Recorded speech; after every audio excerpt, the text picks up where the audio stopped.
Hey guys, what's going on? 5869 here with another replay analysis. This time we're going to be going over 3.4k anti-mage safe lane carry, Artorias.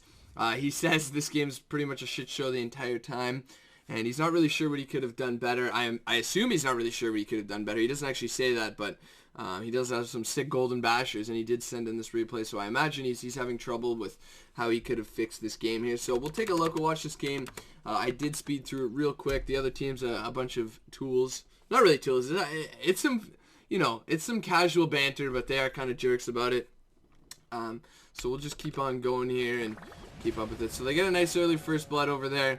Not really super worth since the anti-mage misses like about a creep wave full of farm, but he does at least get a quelling blade. And we'll watch how this goes. It's going to be an annoying lane since it is a Viper, like Earthshaker. Pretty annoying heroes to go up against here. So we'll continue to go.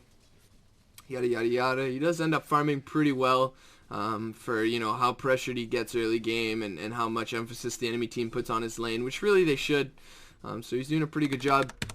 The one thing I do want to point out here is his creep lane position, his creep wave positioning right here. So right now, he should have recognized actually maybe 10 seconds earlier here. So there's a double range creep for him, and he's starting to deny his creep when it's this close to the tower, and the next creep wave is pretty far away. He does it again, so he gets this one last hit, and then he goes and starts denying his creep again, I believe. Yeah, so actually that one wasn't that bad. He doesn't start denying it too early on, but really, he should have been starting to hit the enemy creeps like way earlier just to start getting them down a lot lower, mainly because his creep wave is going to start pushing into the tower. It's a little bit tougher to last it under tower, as well as it's going to slowly start pushing the lane out since the creeps are going to be getting hit by the tower as well. So that's a little bit unfortunate. It doesn't really hold his creep wave perfectly there. It should be somewhere around here. I'll draw a little box. Somewhere around here is usually where you want to keep it. That way it's tough for the enemy team to kind of contest you.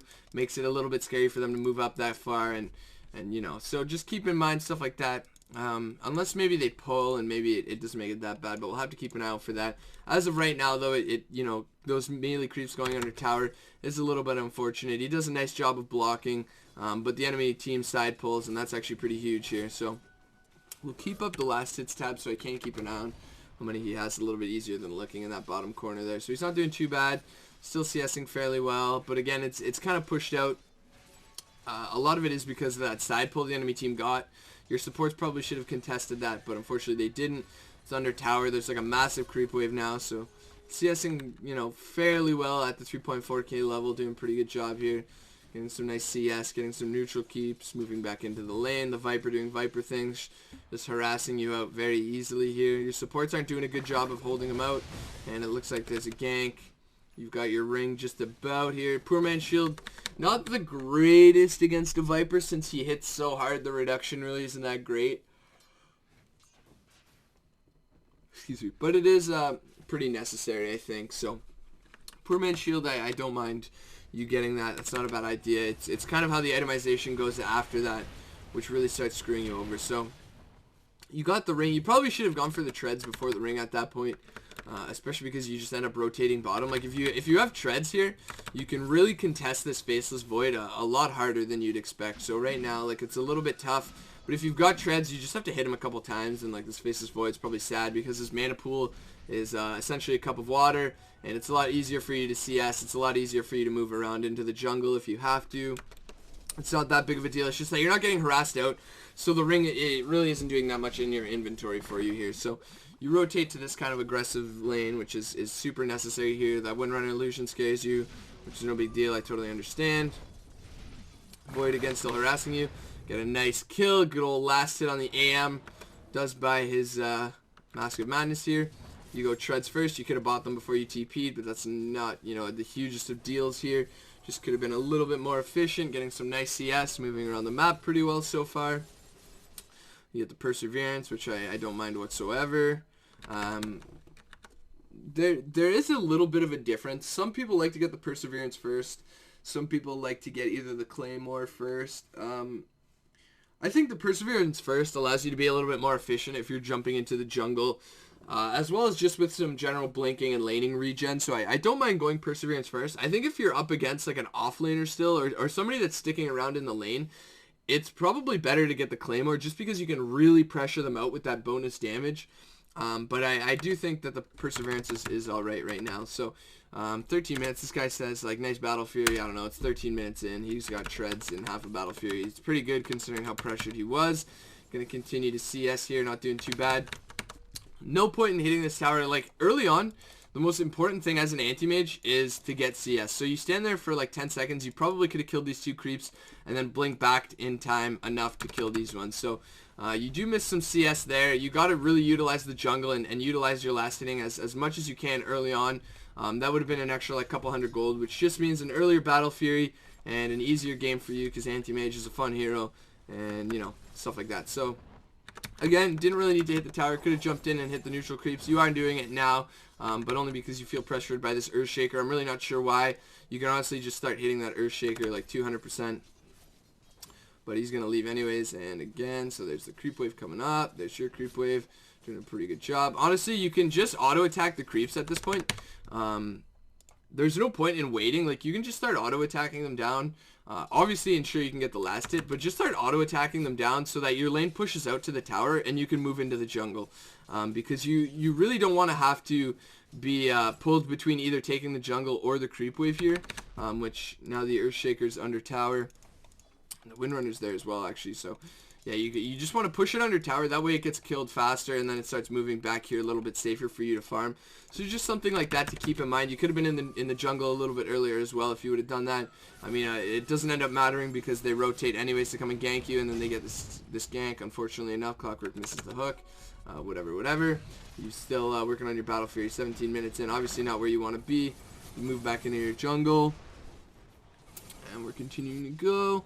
And you almost got your Battle Fury. Still not really that late considering how much pressure you were under, as well as the fact that you're like 3.4k. It's actually pretty good timing in all honesty. Moving to the side shot, buying it there. Doing a pretty good job. CSing, moving into the jungle. Nice. No need to be under that tower because that's kind of a scary position. You do see the Windrunner off the map, and the fact that it's just, right now, it's just the Earthshaker, so it's not that scary. Now there's nobody on the map, or no Windrunner, so you should be a little bit scared since a Shackle could prove to kill you. Continuing to farm in your lane. You probably should TP bottom. That guy goes for the hook, but he's going to die no matter what, so that's a huge waste.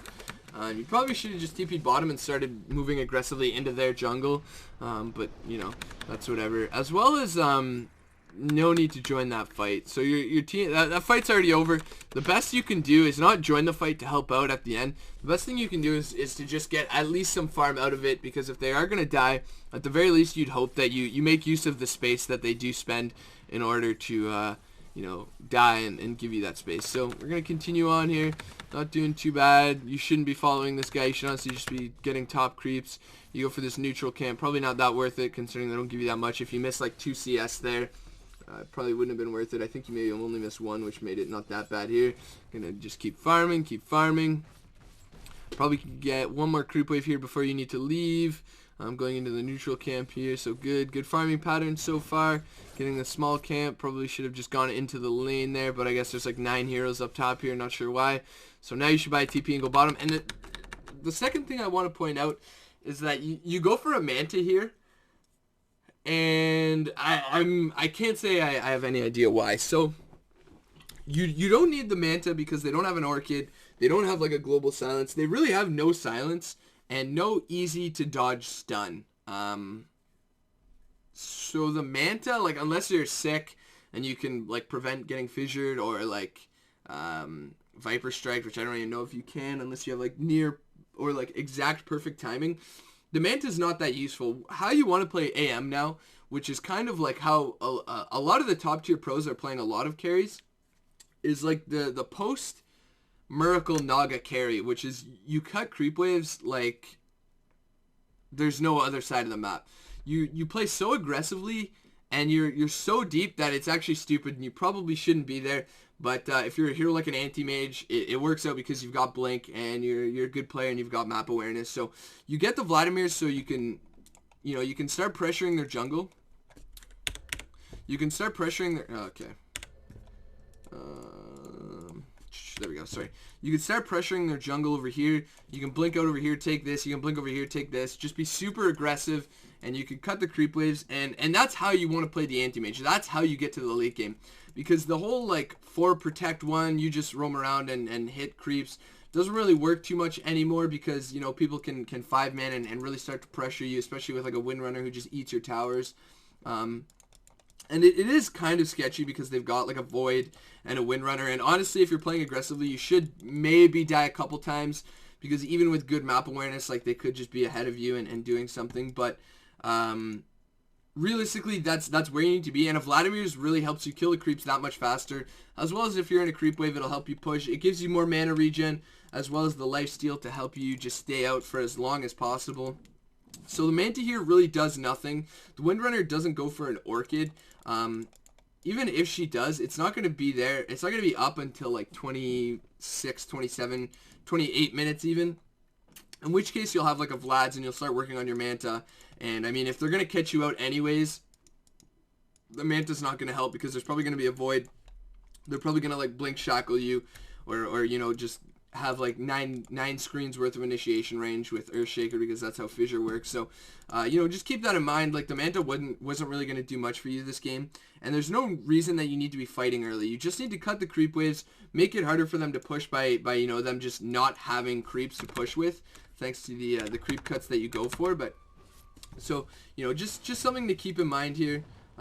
That you should have just been going for the Vlads and started to cut creep waves because I did notice that you spend a lot of time just on your end of the map in your jungle, and that's really not that efficient. Like, sure, it's good for you to be farming, you know, wherever, but the best type of farming, like, you end up getting caught out anyway, so obviously it's not that great, but the best type of farming is in the enemy's jungle and on the enemy's side of the map, because hopefully your creep waves are pushing in. If you're on their side of the map, they're so much further away to taking an objective that by the time, you know, you're back up, like, they kill you, and then half the time that they spend to go to take an objective, like to move back over towards the Roche Pit, towards a tower, is like half of your respawn timer. So if you're going to die, honestly, the enemy side of the map is the best spot. You blink out. It looks like you guys have vision of the Void there.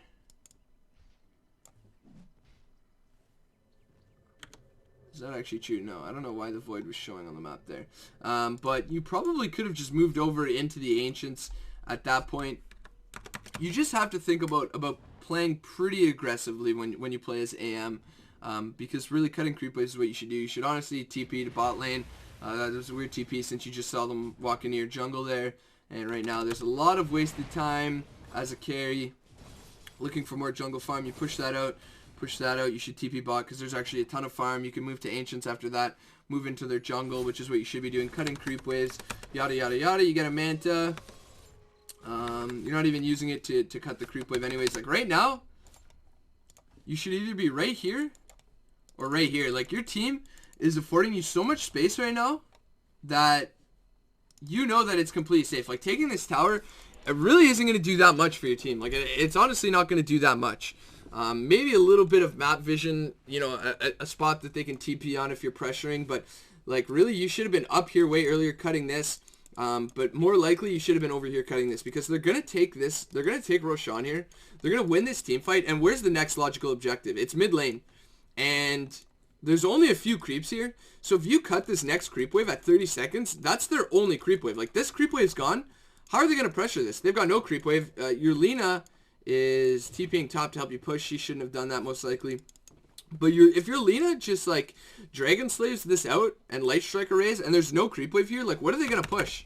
They've got no creep wave to push anymore. Like they've got nothing. They're not just going to sit there under tower because that's just stupid because you're probably still banging this tower and that's it. So now they've got no creep wave to push. They're not under your tower pressuring your team. You guys stick around. You could probably just keep pressuring right now. You could have been cutting another creep wave. Like you see this? 2 heroes are dead.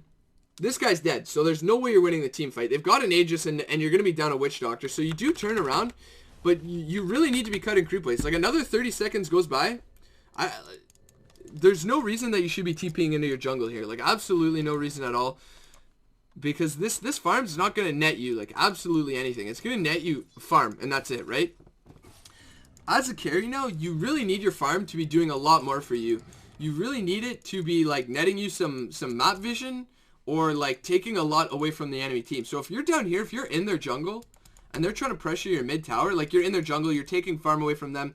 You see that there's nobody in their jungle. You see that there's nobody top lane. So you know, okay guys, they're all mid. Windrunner, you see her on the map now. She's going to Ancients. Like there's so much space here. You're probably blinking behind the tower, cutting this creep wave. Blinking up here in the trees to be safe for a second. Wait to see if anybody's on the map. If not, you can like maybe TP top into your jungle if it's really that scary. If you see like Void Earthshaker up here, Windrunner like mid or something, you just TP back down or blink back down, cut that creep wave. Just because right now in the jungle, like you're really not affording your team that much. Like if they're going to make space by dying or by fighting the enemy team, you really need to be utilizing it by doing more than just farming your jungle. So just something to keep in mind. You're in your jungle again, going top lane. Not really all that effective yet again. So there's 2 heroes bot, 1 hero mid now. Top lane's the only lane that you could really stay in efficiently. There it is. You're going to get a nice Laguna Blade because like Lena's a stupid hero. And Laguna Blade's pretty strong. And now there's a fight here that you just kind of watched that you probably should have just TP'd away from immediately. You go for the kill, but like really what's this kill going to net you? Nothing, because you're going to end up dying for it. You get a killing spree, but you die, and this affords the enemy team so much freaking space at this point. Like if you TP'd right at the beginning of this fight, let's watch this. Let's watch how this goes here. How long this actually is. So back here. I guess we'll count from when you guys kill this Viper. So it's 32 minutes exactly. You kill the Viper at 32:03, and immediately after that, you probably should have blinked in the trees and just TP'd bottom, because you see nobody bottom even though the lane's pushing in. Your team is mid, so they're not bottom. They're either mid or coming for you guys top, and that's it. Like you guys should be gone. You should be out of here, and then you go for a basher, which is kind of bad. You guys don't really need the damage. You need more sustain than anything, because if they can't kill you, then there's really not much to this game. You can just split push so aggressively, but you need to blink. You need to TP bottom, and you need to take their jungle and start pressuring bottom, because at 32:02, you guys killed that Viper.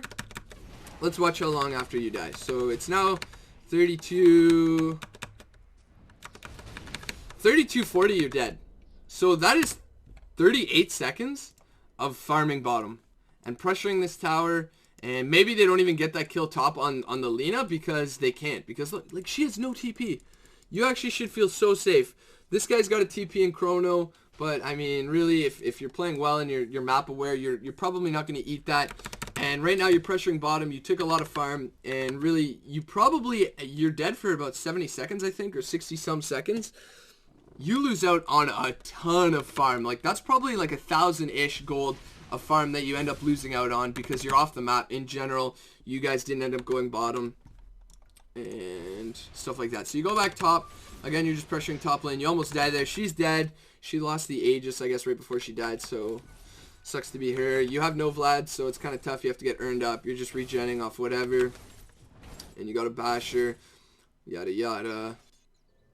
Really still need a Vlad's, like really bad you need a Vlad's. Your team's making a ton of space here, so this is good that you're using it. You should probably just back steal their Ancients. You see that they're TPing out. There's no reason you needed to TP in there because you didn't need to help out anything. Like even if you TP in, so even if you TP in here and you get this kill, which he actually dies to neutral camp, so that's really sad. But even if you TP in and get that kill, you're gonna net yourself 200 gold. Like that's it, 200 gold, because you spent a TP to get there. That's 100 gold. You spent a TP to get there. You're gonna get that kill. Maybe it's 200 gold. It's probably not. Yeah, it's probably like 200 gold. Which if you go mid, look at how much gold. There's already like 200 gold here. There's way more coming in after that. So you're gonna get even more. So you're getting over 200 gold from this. You're probably gonna move in your jungle. You're probably losing. Even if you get that kill, you're probably losing about 600, maybe even 700 gold if you're farming really efficiently just by TPing in for that kill.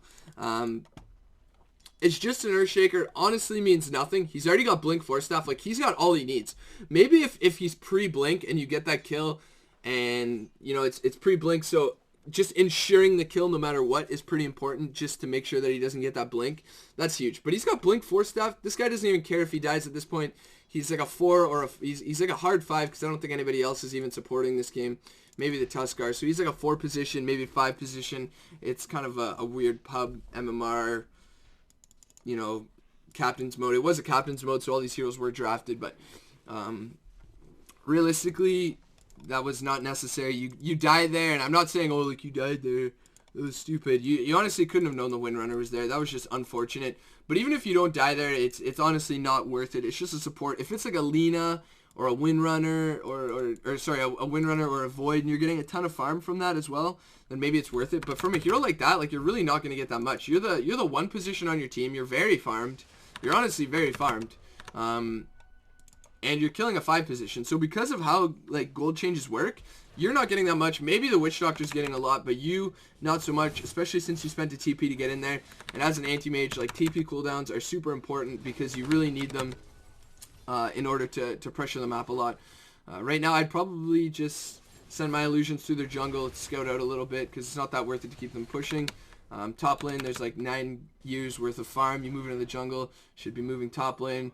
You're a little bit afraid of what's going on there, but there's a Windrunner bottom, so really nobody should be able to kill you unless they chrono you. Now the Void shows on the map, so you should be a little bit scared, but you should TP bottom at this point. Just avoid, like, every fight. Like, avoid every fight. Like, you have to play some Bulldog level Rat Dota here in order to win this game. Like, you guys are down. You have to play such stupidly aggressive Dota that, like, you don't even know what you're doing anymore. Like, if you... I think at the Summit 3... Envy talked about, like, when he's behind, he'll just, like, if he's behind, pick, like, Lycan or whatever carry, like, he'll just suicide push a lane, because, like, it's so stupid that there's nothing else you can do at that point. Like, it sounds dumb to say, like, suicide push a lane, but really that's what you have to do, and it doesn't mean you're actually gonna die, it just means you probably should die, but if you're really that much better, you won't, because, what is happening right now? Because you've got solid map awareness, and you know that, okay, everybody's missing. They're not fighting my team. Like, I just need to get out of here. This fight is really bad. Like, your team's dead, so instead of blinking in there, you should have just TP'd bot and gone for the split push. You're going to get echo slammed, and that's pretty much going to spell the end of it. So you're going to go down, triple kill to the Viper. This game is looking harder and harder as things go on. Sure, you guys clean up as well, but imagine if you weren't there and that anti-mage was just, and you were just bottom, cleaning up that, pressuring bot lane. There's not really a lot they could be doing. You go for the Abyssal, which really... It's not like you're missing damage. You're really not. Like, look at how hard you're hitting right now. You're not missing damage. You're really not missing damage whatsoever. And even though you don't go Vlad's, it's not that big of a deal. I think it would have been a lot better. But if you don't go Vlad's, you need something else. You need some sustain. And the Windrunner, if you've clicked on her, you notice she's got an MKB. Butterfly is out of the question. Just grab a heart. Like, if you have a heart, it is actually so hard for them to kill you at that point. Like, even if they catch you out in chrono, they're going to need to spend a lot. Like, they're going to need to spend chrono, focus fire, which I guess isn't that big of a deal because she's got eggs, but they're going to need to get a lot of nice bashes in chrono. Like, you're going to be super tanky. 18 armor and a heart. You have 52% physical damage resistance and 50% magical damage resistance. Like, if you can actually fathom how ridiculous that is on a hero, like, a heart would be stupid. Actually stupid. You would have so much HP, you'd be taking 50% less from all damage sources, assuming, you know, they don't have, like, a Deso or any negative armor or anything like that. And you're, like, unkillable. You're actually unkillable, and you're hitting for plenty of damage because you've also got the feedback on top of that. So, you know, you're doing 60%. So back then, let's go back. Let's jump back real quick here. So you're doing, I gotta pause this. Oh, no. Okay, so you're doing 160 plus 55 plus another, like, 30-some, 38 or whatever. 60% of 64 is, like, I don't know, close to 38, something like that, maybe even 40. So, really, what do you need more damage for? Do you actually need to be hitting for over 200? Not really. Like, she's got nothing. She doesn't have anything. She's got maybe win run, but that's about it. You can't do anything about that unless you get an MKB. This guy, you know, he's got 14 armor. He's kind of tanky. This guy, you know, he's going to backtrack, so that's unfortunate. But realistically, the more damage isn't going to really help that out too much. You honestly just need to survive. You need to survive, and you need to play aggressive. And that's all you need to do. In all honesty, that's really all you need to do. So we'll keep on going. I accidentally cut the video there. Hopefully it's fine when I stitch it together, but no big deal. So we'll just keep going, blah, blah, blah, blah, blah. Go back to player perspective for you. Keep an eye on what you do. So again, you're just kind of in your jungle. At this point, it's kind of the safest thing to do because nobody's on the screen. But you could honestly probably be in there into the map. Like, look at that Lina. She bots bottom, push it out. She's running away. Like, that's all you have to do as the anti-mage, really. There's 4 of you chasing this kill, and we'll see how much gold you actually get from that. So we'll pause this. And you got 226 gold. Honestly, not that worth it. Like, honestly, not that worth it whatsoever. You didn't need to be there. Your team could have done that. You should have just blinked down and gone for the mid farm instead of going for that, because that would have awarded you a lot more than just 226 gold. You could have gotten your large neutral camp as well as like 2 waves worth of farm, and that would have given you a lot more farm. And as anti-mage, like, that's all you should be thinking about. You should be like the greediest player alive and just farming, and not even caring about your team. That's honestly not true, but realistically, you should just be farming like crazy. And you're going bottom, blah, blah, blah, blah. Wait, what happens here? Speed this up a bit. So you know the Viper's there. You blink in. He mantas. Okay, you don't know which one he is. Okay. Okay, so you should have just turned around. Like, right there. They both took the same amount of damage. Like, you should have just turned around. You know that's not the real one. And you abyssal him and he's dead, right? Like, if you're going to buy an abyssal, you may as well use it. But whatever. So you're going to continue to farm here. Bot lane, everybody's off the map. You should be a little bit careful. Probably move to your ancients is what I would do at this point, just because it's kind of sketchy. You do get that one. That's nice. Move to the ancients. Grab mid lane next.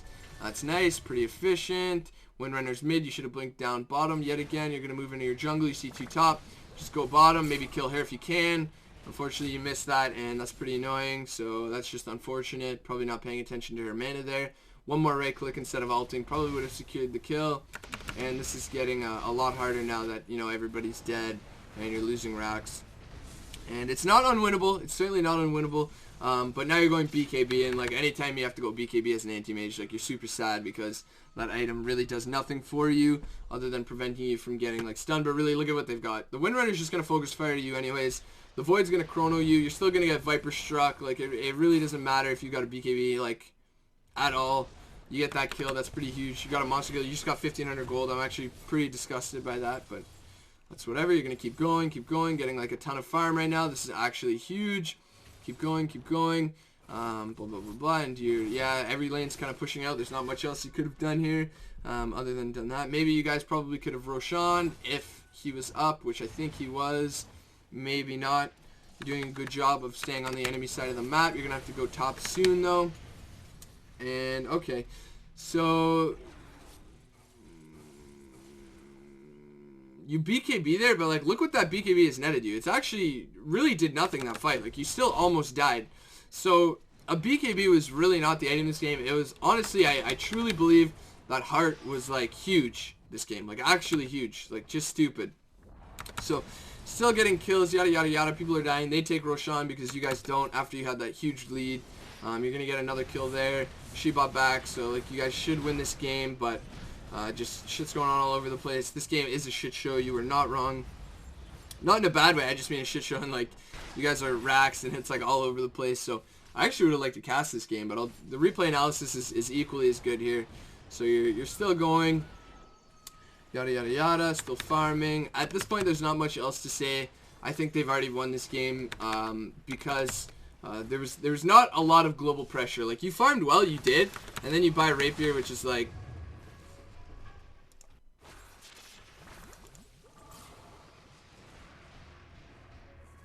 yeah, I think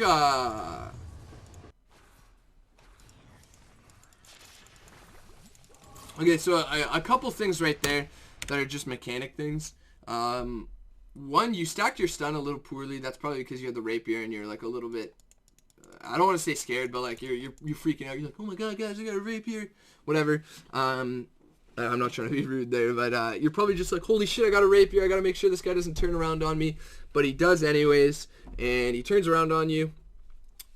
And there's a couple reasons why. One, you stacked the stun poorly with the sheep stick. You had plenty of time to wait till like the very end of that sheep. That's a little mechanic thing that you'll probably get used to. Two, you mana voided him, and that was it. Like, right when you mana voided him, like, that's it. Like, mana void is not going to do as much. Honestly, you've got Abyssal Blade Rapier. If you think mana void on a void is going to do more damage than your right clicks, like, you're high. And you mana void him without clicking on his mana as well, which is pretty huge. So we'll take a look at your player perspective because I'm 90% sure you don't click on his mana. Blink in and there you go. So you're hitting him and you just mana void him. And that's killer because he BKBs anyways. But if you right click him there, like he's dead. He's actually dead. I have to see his HP here. So yeah, he's actually dead. He has 240 HP. You're hitting for like 500 damage. You're hitting for like 600 damage actually. You're actually hitting so hard that your one right click is like more than his mana pool almost. Like no, okay, not more than his mana pool, but he has to have 0 mana. And what does it do? Like 1.2 damage. No, 1.1 damage per mana missing. So even if he's missing a full mana pool, that's 900 damage minus 25% of that. And honestly, your right click's going to end up doing more damage because I'm pretty sure his magical resistance is like 25%, right? Yeah, 25. So you're doing 25% less than the full 900. So realistically, your right click would have done pretty well as much damage if he has a completely empty mana pool, which he didn't because you didn't click on him. He had like essentially a full mana pool. I'm pretty sure if we go back to that little fiasco. I'm sorry, I'm just like I'm not trying to rub this in, but like maybe for anybody else watching, that shows the importance of clicking on the mana. Because like you mana void him, he BKBs anyways. Even if he didn't, he had 700 mana. That would have done like 80 damage or something. Like absolutely no damage. So he just eats you. The rapier's on the deck. Everybody's probably losing their shit because like you're 2 racks down. There's a rapier on the floor. This guy's just channeling shit. Lion's trying to pick it up. Lena's TPing home. This would actually be such a fun game to play. Honestly, I'd be laughing so hard right now. But that's pretty much it. You go for the rapier, which again, you honestly don't need more damage. You just need to stay alive. And right there, if you had heart, you probably would have lived during that, and he would have died anyways. So pretty much the end of the game there. Not much else to say. We'll try to go over things as the game ends. So a couple things. You don't do the Vlad's Anti-mage build, which if you're not aware, you go Battle Fury, Vlad's, Manta, and then from there you kind of choose what you need. I think that's honestly the best build. I really have not seen anybody do anything else, whether it's in pubs or in pro play. I just think going Vlad's and cutting creep waves is like the best way to play. If you don't know what I mean, honestly, just watch like one of Artorias games or probably Fear, probably any tier 1 carry play Anti-mage, and you'll see them cut creep waves. And if you do that, you'll be a sick player and you'll be better for it, and you love yourself because you're ricing. And Anti-mage is like a ridiculously good hero that just like makes everybody hate the game and stuff like that. So keep an eye on stuff like that. You had some pretty safe farming patterns, some pretty good farming patterns on your end of the map, but you really need to be more aggressive. You need to be in their jungle. You need to be like at their tier 3s, even if they have a tier 1 and a tier 2 up, and just like taking the creep wave, because like with Vlad's, the creep wave actually dies in like 3 hits. So even if they TP right when you start hitting them, if you kill the creep wave and blink out, I don't think they have enough time to get you. Like I actually don't think, I think the TP is longer than it takes you to kill the creeps. I actually think it is. And they have to like pre-set up to kill you, and it wastes a lot of time, and usually they can't get a lot done after that. Lena's a pretty dumb hero. So, I mean, if she's off somewhere farming, that's really good as well. So, even if you go down and, like, your Lena's farming and your Witch Doctor's farming up his eggs, like, that's pretty good. Because those 2 heroes are really strong. So, just keep in mind, play aggressive, make some space for yourself as well as your team. And this Earthshaker really going off. Still thinks he's, like, super good, but he's, you know, whatever. We'll leave that for another day. Seems like kind of a tool, but thank you for setting in the game. I'm like one of my favorite heroes, so hopefully I did give you a good analysis here, and you kind of understand how to play the hero a little bit better, because yeah, farming safely is good, but it's not really netting your team that much. So, you know, hopefully you'll try it out. Play it in pubs, honestly. You'll get the feel of how to play aggressively. You'll get the feel of, you know, when you should probably be blinking out. Sometimes you can't even hit the creep wave 3 times, but even if you hit it twice, you'll probably kill the range creep and get them down to like half, and then you could leave, and that still cuts the creep wave. Like, it's still a low creep wave running into whatever tower, right? So it's still doing something, because in Dota now, it's really not enough to just farm up until the late game. Like, it really isn't enough anymore, because you likely won't make it there, especially if you're against like a Void Windrunner. Like, Windrunner is actually a sick carry. A lot of people don't realize how strong she actually is with Focus Fire.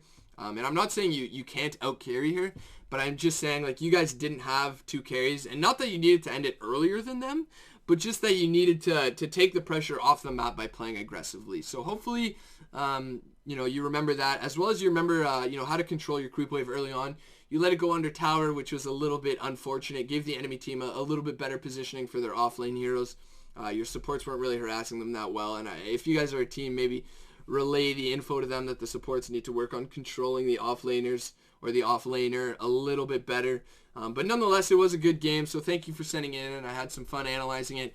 Now I'm off to my next one. I'm going on to about 16. I think I've done about 3 today so far, so good game. It did get cut in the middle accidentally because I'm an idiot, so hopefully that doesn't affect it all too much. But thanks again for sending it in, and hopefully you've got another replay later down the line when you're like 5k MMR and you're like, man, I don't know how to break over 5k, and maybe I can help you out with that, help you with all the minute things that make an average carry a better carry. Either way, thanks everybody for watching, and look out for the rest of my episodes. Have a good one, guys. Hey everyone, thanks for checking out the video. Hope you enjoyed it. Feel free to check out some of my other videos. I have my series from lane to lane where I just cast some everyday pubs that you guys send me. I also do some more professional pubs like games from Koikva, Miracle, whoever I can get my hands on from Dodo Buff. I have a learning series as well, so feel free to check that out. There's some more info in the description as well as some videos linked in the annotations at the end here. Thanks a lot.